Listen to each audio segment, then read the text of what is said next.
अस्सलाम वालेकुम viewers, this is Furqan Javed. उम्मीद करता हूँ आप सब बिल्कुल खैरियत से होंगे। और आप लोगों की फरमाइश पर मैंने आप लोगों के साथ पूरी ट्रेनिंग की एक सीरीज़ लॉन्च कर दी है, जिसमें हम आपको एफिलिएट मार्केटिंग भी सिखाएंगे, आपको ड्रॉप शिपिंग भी सिखाएंगे, होलसेल मार्केटिंग भी आपको सिखाएंगे और अमेज़ॉन वर्चुअल असिस्टेंट का कोर्स भी आपको करवाया जाएगा।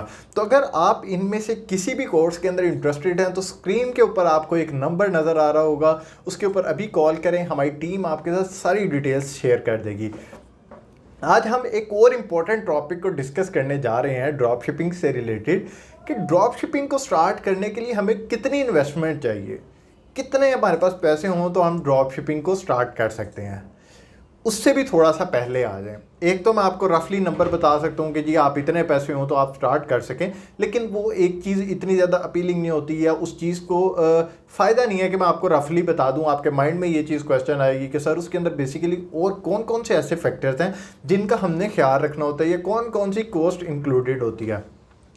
तो चलिए आज मैं आप लोगों को थोड़ा सा ब्रेक डाउन दे देता हूँ कि कौन कौन सी कॉस्ट जो है वो इसके अंदर शामिल होती है। तो सबसे पहले तो हम अमेज़ॉन की कॉस्ट को ही देख लेते हैं। जब आपने अकाउंट साइन अप करना है तो दो तरह के अमेज़ॉन हमें वो दे रहा होता है, ऑप्शंस दे रहा होता है। क्या तो आप इंडिविजुअल अकाउंट की तरफ चले जाएं या फिर आप प्रोफेशनल अकाउंट की तरफ चले जाएं। अब इन दोनों में क्या फ़र्क होता है?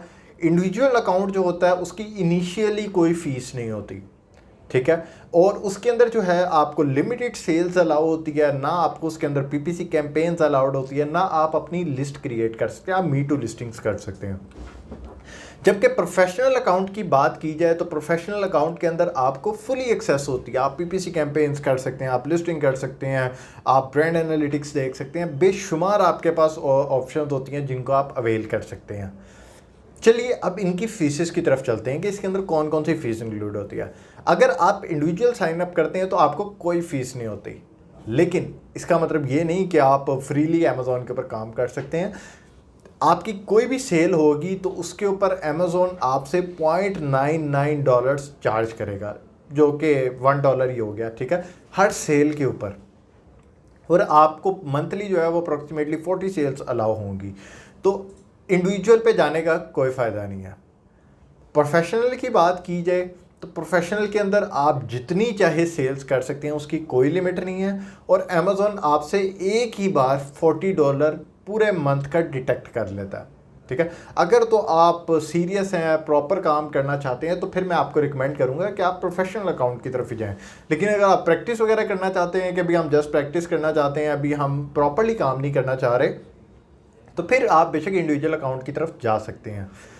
अगली बात की जाती है कि जी इसके अंदर अमेज़ॉन के कमीशंस कितने होते हैं जो हम प्रोडक्ट सेल कर रहे हैं। अब अमेज़ॉन इतना अच्छा तो है नहीं अल्लाह वास्ते का हमें अलाउ कर दे कि जी आप मेरे प्लेटफॉर्म के ऊपर फ्री में सेलिंग करो, धड़ाधड़ जितनी मर्जी सेल करो, मैं तो यहाँ पर फी सबीलिल्लाह खोल के प्लेटफॉर्म बैठा हूँ, मुझे तो कोई पैसे नहीं चाहिए। तो ऐसा नहीं होता, अमेज़ॉन आपसे पैसे चार्ज करता है। अब लेट्स सपोज उसका जो हम परसेंटेज की बात करें तो वो वेरी कर रही होती है कैटेगरी टू कैटेगरी, लेकिन अगर हम जनरल एस्टिमेट देखें तो वो अप्रॉक्सीमेटली 10 to 15% के दरमियान उसकी होती है। लाइक आपने कोई भी सेल की तो 10% या 10 से लेके 15% के दरमियान अमेज़ॉन का एक रफली कमीशन होता है। तो हम जो है जब प्रोडक्ट की कैलकुलेशन कर रहे होते हैं तो उसके अंदर हम अप्रॉक्सीमेटली 15% जो है वो हम पहली साइड पे कर देते हैं कि भाई साहब ये तो अमेज़ॉन का कमीशन है बीच में। अब उसके अंदर जो सेल हो रही होती है वो कितने मार्जिन के ऊपर हो रही होती है ड्रॉप शिपिंग के अंदर। अगर हम पीएल वगैरह की बात की जाए तो उसके अंदर हमारा मार्जिन जो है वो इनिशियली तो हमने एक डिसाइड कैलकुलेट किया होता है, लेकिन बाद में जब पीपीसी कैंपेन्स बीच में आ जाती हैं, वो बजट खाना शुरू कर देती हैं, तो फिर हमारे जो वो प्रॉफिट की कैलकुलेशन है वो डिस्टर्ब हो जाती है। लेकिन अगर ड्रॉप शिपिंग की बात की जाए तो इसकी ये मॉडल की ये खूबसूरती है कि इसके अंदर हमें इनिशियली हमारा एग्जैक्ट प्रॉफिट मार्जिन पता होता है, ना हमने इसके अंदर पीपीसी कैंपेन्स लगानी है, ना कोई हमने गिव अवे करने हैं कि हमारी एक्स्ट्रा कहीं पर ब्लीडिंग हो रही हो बजट की। तो इसके अंदर हमने सिंपल देख लिया कि जी 10 to 15% जो है वो अमेज़ॉन के पास बजट चला गया। उसके बाद जो है आपका जो यूजुअली रिटर्न इसके अंदर हमारा होता है, जो इसके अंदर हमारी प्रॉफिट परसेंटेज होती है वो अप्रॉक्सीमेटली 20 to 30% तक होती है, हमारा जो प्रॉफिट मार्जिन होता है। 20-30% हमारा प्रॉफिट मार्जिन निकल गया, अमेज़न की कमीशन निकल गई, और बाकी जो बचती है वो प्रोडक्ट की कॉस्ट आ जाती है, उसके अंदर इंक्लूडेड शिपिंग कॉस्ट भी होती है। तो ये इसका बड़ा अच्छा फ़ायदा है कि इसके अंदर हमें चीज़ जो बिकनी है वो प्रॉफिट के ऊपर ही बिकनी है, लॉस के ऊपर नहीं हम प्रॉफिट प्रोडक्ट इसके ऊपर बेचते हैं ड्रॉप शिपिंग के अंदर।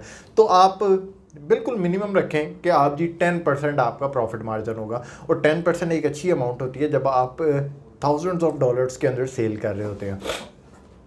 अब बात की जाती है कि इन्वेस्टमेंट कितनी चाहिए।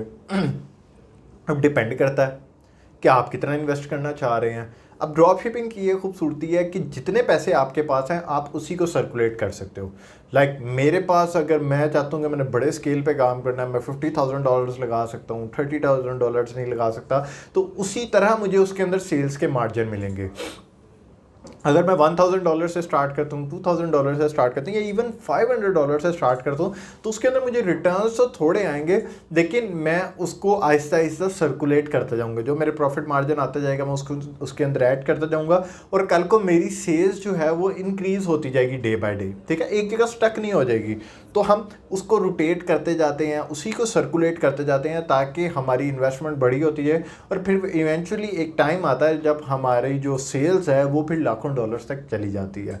उम्मीद करता हूँ आपको ये पॉइंट सारे क्लियर हो गए होंगे कि इसके अंदर हमारी कौन कौन सी कॉस्ट इंक्लूड होती है, जो कि हम इन्वेस्टमेंट के लिए चेक करते हैं कि यार ये कॉस्ट है, इसके बाद मुझे कितना इन्वेस्ट करना चाहिए।